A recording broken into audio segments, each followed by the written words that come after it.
Bem, querido irmão, querida irmã, querido amigo, continuando aqui o nosso assunto, que é a história de missões no Brasil. A história de missões no Brasil é riquíssima. Deus amou muito a nossa nação, ama muito a nossa nação. Deus ama a humanidade, né? A gente, às vezes, tem essa coisa de puxar, digamos, a sardinha para o nosso lado, para a nossa lata, né? Mas Deus ama a humanidade. E o Brasil, de maneira especial, Deus tem um amor especial com essa nação. E Deus trabalhou na história, então, para que essa nação, apesar de ser uma nação nova, 520 anos de existência, mas Deus trabalhou de maneira estrondosa, então, para que essa nação fosse evangelizada com o Evangelho de fé reformado, o Evangelho que tem apenas a Jesus Cristo como Senhor e Salvador. Não sei, de repente, você que está, então, nos vendo e ouvindo, de repente você pode ser católico, né? E de repente você pode dizer assim, poxa vida, mas o Evangelho chegou no Brasil em 1500, a chegada dos católicos, sim, não discutimos essa questão, sim, chegou. Mas nós podemos entender o Evangelho, qual a diferença do Evangelho de fé reformada para o Evangelho, então, católico? Qual a diferença do cristianismo católico para o cristianismo de fé reformada? Tá? É que o cristianismo de fé reformada tem apenas a Jesus Cristo como Senhor e Salvador. O cristianismo de fé reformada crê que a salvação é através do sacrifício de Jesus Cristo, porque pela graça sois salvos, por intermédio da fé. Isso não vem de vós, mas é dom de Deus. Não vem das obras para que ninguém se glorie. Então a salvação é pela fé, é pela graça de Deus, favor imerecido de Deus para conosco, né? E é pela fé no sacrifício de Jesus Cristo na cruz do Calvário, e não é por obras. Enquanto que a Igreja Católica crê em Jesus Cristo como Senhor e Salvador. Mas a Igreja Católica também, entendeu? Adicionou durante os séculos, né? Durante a história, adicionou então vários intercessores. O que não é bíblico, o que não está na palavra de Deus, o que não digamos, não está no ensino da palavra de Deus. Os concílios decidiram, os concílios têm que decidir segundo a palavra de Deus. A palavra de Deus, a Bíblia Sagrada é a palavra de Deus, ela é a nossa bússola de fé e prática, tá bom? Não decisões de concílios que não tiverem a Bíblia Sagrada como bússola de fé e prática. Então, a Igreja Católica acrescentou, então, os santos, né, os chamados santos e intercessores e tal, e hoje, então, tem uma miscelânea, então, de santos, de intercessores, que vão a Cristo e que Cristo vai ao Pai. A Bíblia não diz nada disso. Eu sou o caminho, a verdade e a vida. Ninguém vem ao Pai senão por mim. É através de Jesus Cristo. Porque debaixo do céu nenhum outro nome há dado entre os homens pelo qual importa que sejamos salvos, a não ser Jesus Cristo. Porque há apenas um mediador entre Deus e o homem, Jesus Cristo, o homem. Então, é através de Jesus Cristo. Não é através de nenhum outro, é através de Jesus Cristo. Tá bom? Bem, então, os católicos chegaram, mas trouxeram esse cristianismo, eu posso dizer, com toda letra, sem medo de errar, esse cristianismo deformado. Mas aí precisou, então, passar pelo menos 3 séculos, mais de 3 séculos depois da descoberta do Brasil, é quando o cristianismo, então, de fé reformada chega no Brasil. Lembrando, o Brasil foi descoberto um pouco antes do início da reforma. Enquanto o Brasil foi descoberto em 1500, a reforma começou a partir de 1517. Ou seja, o Brasil era um bebezinho, né? 17 anos, quando começou a reforma. Então, Deus usou e Deus continua usando, então, na história, os seus servos, os missionários e os outros servos, vários outros e tal, para levar o seu evangelho a todos os povos da terra. Bem, dito isso, nessa introdução, hoje nós vamos conversar com vocês sobre os batistas. Hoje vamos falar sobre os nossos irmãos batistas. Os nossos irmãos batistas são os maiores missionários do mundo, né? Aliás, as igrejas tradicionais, eu louvo a Deus por você que é tradicional. As igrejas tradicionais, elas entendem muito muito melhor essa questão da tarefa missionária do que as igrejas pentecostais, salvo as exceções. Lógico, nós temos as exceções, tá bom? Mas os tradicionais compreendem e entendem muito melhor. E os batistas são, entendeu? Digamos, vão muito bem nessa área de missões. São verdadeiros missionários. Não só os batistas, né? Presbiterianos, metodistas, congregacionais, são igrejas missionárias, tá? Mas os batistas são muito missionários, tá? Então, louva a Deus pelos nossos irmãos batistas. Então, o nosso assunto hoje são os batistas, a chegada dos batistas ao Brasil. Pai amado, fale conosco nesse vídeo aula, segundo o teu propósito para a vida de cada um daqueles que vão nos ouvir. Assim eu te peço e te agradeço no nome de Jesus. Bem, queridos, agora nós já temos, né? Nós já temos uma igreja autóctone no Brasil, que são os congregacionais. Começou como Igreja Evangélica Fluminense, né, fundado pelo casal Cali, Robert e Sarah Cali, que já falamos sobre isso. E agora você tem os metodistas, né, se instalaram, agora a segunda igreja, os metodistas se instalaram no Brasil a partir de 1876, quando DJ Hanson chega, e nós falamos no vídeo passado sobre os metodistas, e agora, basicamente na mesma época dos metodistas chegarem e se fixarem, nós temos também os batistas.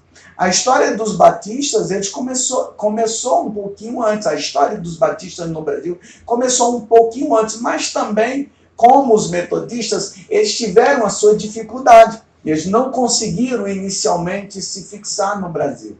Então, como é que começou a acontecer a história dos batistas no Brasil? Tá? No ano de 1860, foi enviado para o Brasil o missionário Thomas Jefferson Bowen. Né? Thomas Jefferson Bowen. Tá? O mesmo havia trabalhado como missionário na Nigéria, na África, entre negros, na África. E ele fez isso na Nigéria. E isso fez com que os batistas americanos o enviassem para o Brasil, visto que ele havia trabalhado com os nativos da tribo Yorubá. Né? Ele trabalhou com os nativos da tribo Yorubá na África. A intenção era que no Brasil ele trabalhasse com escravos que eram de origem africana. Então essa era a intenção dos batistas, né? Era que ele trabalhasse com escravos no Brasil, trouxesse inicialmente o evangelho para os escravos no Brasil, visto que ele trabalhara entre a tribo Yorubá na Nigéria e, entendeu, dentre os povos trazidos para o Brasil, né, da África, né, os nigerianos, né, a Nigéria foi também dos povos então escravizados, trazidos então para o Brasil. E eles imaginaram, né, então, como ele já conhece dialeto lá dessas tribos da África, aí ele já tem mais acesso, conhece melhor a cultura deles, então vamos enviar ele para o Brasil e o trabalho dele vai ser principalmente ligado, né, então, aos escravos, né, de origem africana. Só que ele teve, então, dois problemas. Né? Na realidade, ele só ficou no Brasil 8 meses. Né? Thomas Jefferson Bowen só conseguiu ficar no Brasil 8 meses. Por quê? Né? Ele teve dois problemas. O primeiro problema foi uma oposição terrível da Igreja Católica. Por quê? A Igreja Católica da época entendia que os escravos eram de uma classe inferior. Por serem negros, né? Era de uma classe inferior. Então não tinham direito a serem evangelizados. Inclusive, para os católicos, os negros não tinham direito à salvação. Olha só que absurdo. Tá? E não tinham, então, o direito de serem evangelizados. Aí o que aconteceu? A Igreja Católica, então, perseguiu, né, Bowen, né, não lhe dando chance para ele fazer o trabalho ao qual ele veio fazer. Tá? Isso em 1860, só ficou 8 meses. O outro problema é que ele teve sérios problemas de saúde. Então ele teve problemas de saúde e também teve esse problema contra a Igreja Católica. A Igreja Católica, lembrando, na época, era a época ainda do Império, né? 1860, o Império. Então, quem dominava, a Igreja Católica dominava. Lembrando, o Brasil não era um país laico, a nossa Constituição não era laica. Ou seja, existia uma religião de Estado. Qual era a religião? Era o catolicismo. E o catolicismo perseguiu muito. Você lembra que eu falei que o casal Calley, Robert Calley, que era médico na Europa, formado na Escócia, chegou ao Brasil, não pôde exercer a função de médico inicialmente por pressão da Igreja Católica. Mas aí, né, entendeu? O casal, no caso aí, Robert Calley, fez a convalidação no Brasil, né, e aí convalidou o seu diploma de médico lá da Europa, e aí se tornou, inclusive, né, médico do imperador, Dom Pedro II, na época, né? Isso Robert Calley, né? O esposo da Sarah Calley, tá? Então, veja bem, então existia uma pressão muito grande da Igreja Católica em todas as áreas. Então, o Brasil vivia, a Constituição brasileira não era laica, a Constituição brasileira, ela tinha uma religião, não existia independência, ela tinha uma religião. Dom Pedro II foi muito importante para quebrar esse gelo aí, inclusive o próprio Robert Calley, que se tornou então médico de Dom Pedro II, tá? E ele foi muito importante para isso. E Dom Pedro II, ele era um camarada muito aberto, né, para essa questão religiosa, apesar de ser católico, né, mas era muito aberto. Mas Bowie teve que voltar por pressão da Igreja Católica e também por problemas de saúde. Tá bom? Bem, aí, nesse primeiro momento, 1860, os batistas tentaram, não funcionou por esses dois motivos, como já falei. Aí nós temos um segundo momento, que acontece por causa dos imigrantes americanos em Santa Bárbara do Oeste, os colonos, né, americanos lá em Santa Bárbara do Oeste. Lembra do que eu falei? A Guerra da Secessão americana, a Guerra Civil americana, né, que estava varrendo a América lá. A Guerra Civil Americana se encerrou em 1865, né? E aí, 1865, 1864, eu não me lembro agora, também nós não estamos aqui em aula de história geral, é só uma lembrança aqui, ou 1864 ou 1865, a Guerra Civil Americana terminou.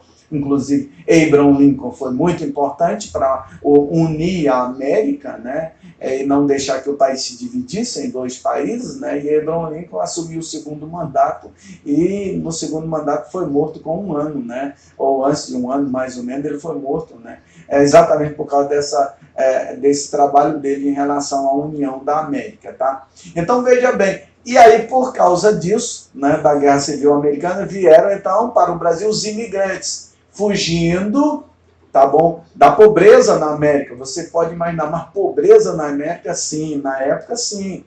E principalmente o sul da América, né, que perdeu a guerra, sempre lembrando, porque que é Estados Unidos da América, não é Estados Unidos do Sul, é Estados Unidos da América, né, Estados Unidos da América do Norte, né? Então, tratado dessa maneira, né? Porque é Estados Unidos da América, mas o pessoal sempre chama o quê? América do Norte. Ah, fica no norte do continente americano? Fica. Então, mas, entendeu?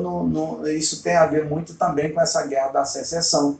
Então, que o Sul perdeu e o Norte ganhou. Tá? Aí veio, então, para o Brasil os imigrantes. Não é? Veio para o Brasil os imigrantes. Tá? E aí em Santa Bárbara do Oeste tinham já um grupo deles. Tá? Você se lembra que nós falamos sobre Newman, né? Entendeu? O pastor Newman, o metodista. Tá? E aí, nessa época, a partir de 1867, vários grupos de colonos americanos chegaram, né? E muitos desses grupos eram batistas. E aí, veio também no ano de 1871, chegou junto com esses imigrantes, né? 4 anos depois do início dessa imigração, chegou um pastor batista chamado Richard Ratcliffe. Richard Ratcliffe chegou, tá bom? E ele veio dar assistência espiritual. Na realidade, ele veio para fazer o trabalho de capelania aos colonos americanos. tá bom? Ele não foi enviado por uma junta, né, como missionário para o Brasil, mas ele veio também como imigrante, tá bom? E eles se organizaram lá em Santa Bárbara do Oeste, no mesmo lugar dos metodistas. Eles se organizaram em uma igreja local. No início, no entanto, os cultos eram o quê? Em inglês. Então, o que afastava a comunidade local. Só mais tarde que os cultos começaram também em português. Aí o que aconteceu? Aí sim, a Junta Batista Americana resolveu enviar missionários para o Brasil. Aí chegou ao Brasil, primeiro o casal William Booth Baby e Anne Luther Baby, Anne ou Anna, né, Luther Baby, tá bom? Bagby, ou Baby, né, em inglês, tá bom? Chegou ao Brasil em 1881 e um pouco depois o casal, então, Zachary Clay Taylor e Catherine Stephen Crawford Taylor. Então são os dois casais, o casal Baby e o casal Taylor. Primeiro chegou o casal Baby e depois chegou o casal Taylor, mas assim meses apenas de diferença, tá? O casal Baby, né, que foi o principal, William Baby, né, chegou no dia 2 de março de 1881, né? Esse casal chegou no 2 de março de 1871 e foi logo para onde? Para Santa Bárbara do Oeste, onde já tinha a comunidade batista. Lá eles aprenderam no colégio o português, aprenderam o português no colégio presbiteriano. Olha só, o colégio presbiteriano, a igreja presbiteriana já tinha um colégio. Olha a importância, e eu faço aqui um parêntese, né, para a gente lembrar da importância da educação no trabalho missionário. É muito importante o trabalho de educação, né, no campo missionário. Hoje nós apoiamos missionários, por exemplo, nós apoiamos missionários na Índia, ou a família Benny, Carlton Benny e a esposa dele, a brasileira Ana Luísa. Nós apoiamos o casal Andres e Cássia Molinari na Tailândia, entendeu? Rafael e a Paola também na Tailândia, entendeu? Todos eles trabalham com educação. Isso é muito importante. Trabalhamos, mantemos a Bruna Duarte em Cabo Verde, trabalha com educação.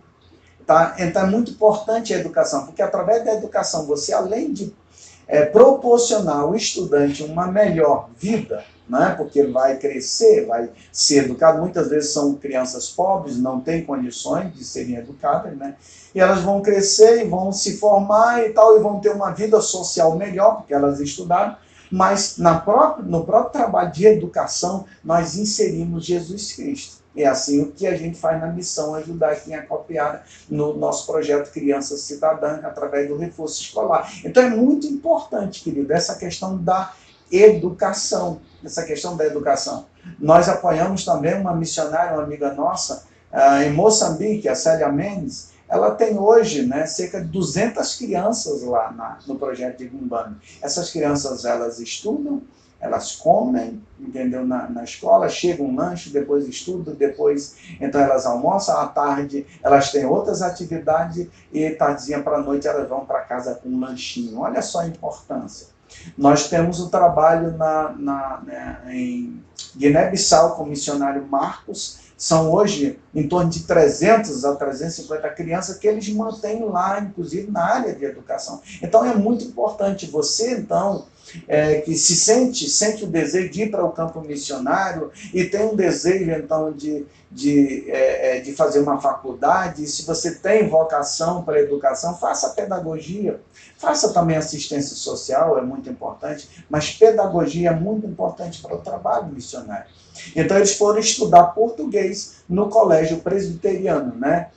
O casal Baby, né, foi estudar português no colégio presbiteriano que já tinha lá em Santa Bárbara do Oeste. Logo após, né, quando chegou Catherine e Zachary e Catherine Taylor, né, tá, eles também aprenderam português, tá, e eles se juntaram e junto com o ex-padre Antônio Teixeira de Albuquerque. Veja bem, esse padre ele já tinha se convertido lá em Santa Bárbara do Oeste. E esse padre ele foi discipulado pelo casal Taylor e pelo casal Bailey. Foi discipulado por ele, tá? Por eles. E esse casal, então, os dois casais e mais, então, o ex-padre Antônio Teixeira de Albuquerque, que depois se tornou o primeiro pastor da Igreja Batista ordenado no Brasil, o primeiro pastor, Antônio Teixeira de Albuquerque, né? Então, que era ex-padre, e aí eles se juntaram, né, os 5, né, e foram para Salvador, na Bahia, onde em 31 de agosto de 1882 eles fundaram a primeira Igreja Batista em Salvador. A Igreja Batista, né, em Salvador, fundada em 31 de agosto, é na realidade a primeira Igreja Batista autóctone. Mais uma vez a gente volta a essa palavrinha, autóctone, no Brasil. A primeira igreja batista fundada no Brasil para brasileiro, uma igreja autóctone, foi aonde? Em Salvador. Fundada quando? Em 31 de agosto de 1882. Tá bom? Visto que a comunidade batista de Santa Bárbara do Oeste cuidava basicamente dos imigrantes americanos. Aí eles então foram trabalhar então com os brasileiros. Aí nós temos os batistas autóctones no Brasil, ou seja, uma igreja batista então nem território brasileiro para os brasileiros, para a cultura brasileira, tá bom? Então esse foi o trabalho dos nossos irmãos, então, dos batistas. E desde então nós temos no Brasil, os batistas são uma das maiores convenções brasileiras, se não me falha a memória hoje, isso não tem importância, mas se não me falha a memória, hoje nós temos mais de 3 milhões de membros dos batistas no Brasil.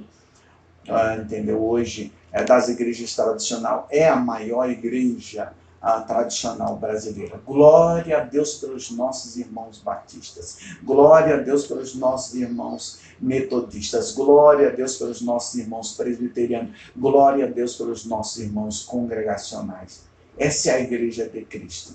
Não importa o nome denominacional, mas todos fazemos parte do mesmo corpo, os lavados e remidos do sangue de Jesus Cristo, que um dia vamos então estar com Ele para sempre. Pai amado, eu te louvo pela tua palavra. Eu rogo a ti, continue falando conosco através da mesma. Assim eu te peço e te agradeço no nome de Jesus. Lembrando aí, curta, compartilhe, né, se inscreva no nosso canal, comente, tá bom? Nos ajude então a desenvolver melhor então o nosso canal aí. Deus te abençoe no nome de Jesus.